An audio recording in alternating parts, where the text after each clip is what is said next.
Alcohol, man, the way I see it, at least for me, he is the heavyweight champion of the world. Alcohol has been taking down the best and worst people this world's ever produced for centuries. It's taken down kings, presidents, artists, generals, admirals, you name it. And I looked it up just to make sure my facts were correct. So to think that I could go toe to toe with such a formidable opponent and win was just insane, right? But when you're trapped in the alcoholic hamster wheel, you just don't recognize it that you're fighting a losing battle. You're never going to win. And I correlate it to boxing.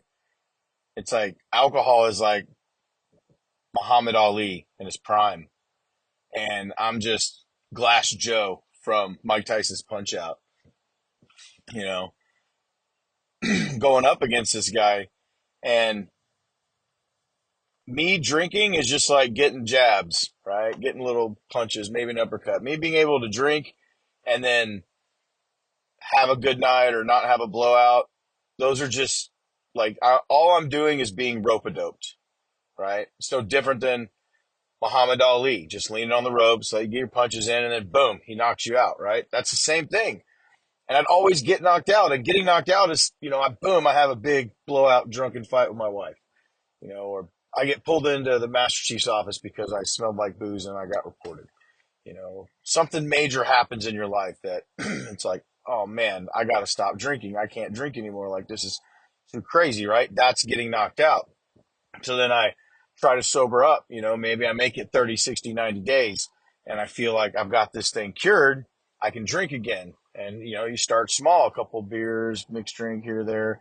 You have good nights and you think you're cured. You're like, I can drink now. But all that happens is you just started the engine back up and you're just going to keep drinking and keep drinking more. And before you know it, you're going to be right back getting knocked out again. Another major incident, something happens, and then try to sober up again and again and again and again. And I did that for 11 years before I finally realized when I was at Walter Reed and I heard this doctor say that the three most successful professions she's seen in her 30-plus year career in addiction recovery are doctors, pilots, and special operators. And it makes so much sense.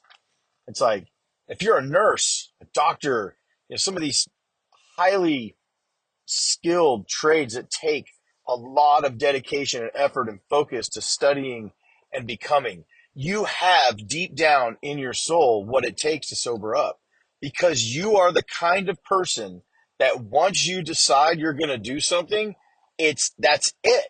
It's game over. You'll move heaven and earth. You'll devote every ounce of energy you have to achieving that goal, and you will be successful. You've done it multiple times in your whole life.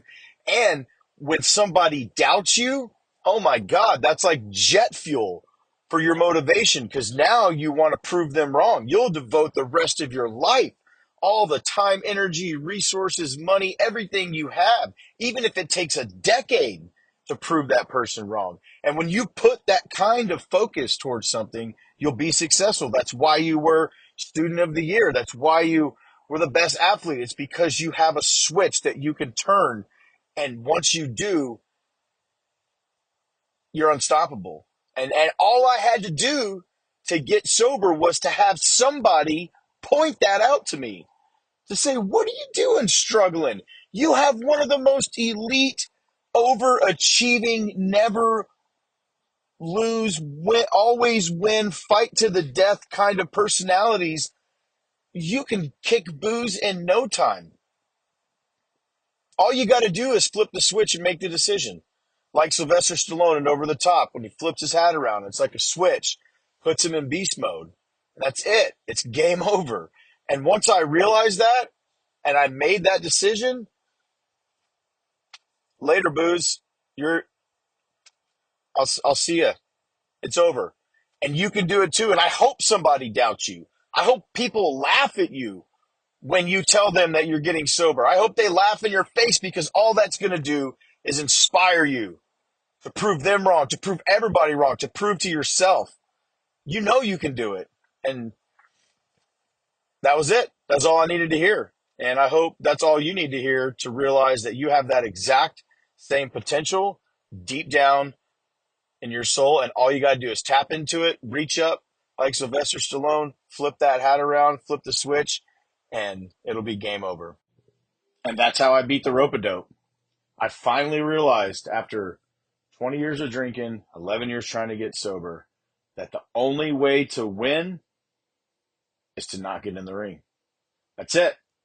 As long as I don't take that first drink, I'm not in the ring. If I'm not in the ring, he can't knock me out. It's that simple. All I got to do is not take the first drink. He'll stay in there taunting me. I'll stay out here. We're cool. We're just going to have to live like that for the rest of life because I know that if I take that first drink, I'll be in that ring and at some point he's going to knock me out. And for somebody who's so competitive, I hate losing more than I love winning. I hate to lose. And you, if you're listening to this, you probably hate to lose too. Why I would continue to play a game I know I can't win. It's ridiculous. And I just needed to hear it said out loud to have that aha moment to realize that I can't win. So why am I playing? Stay out of the ring.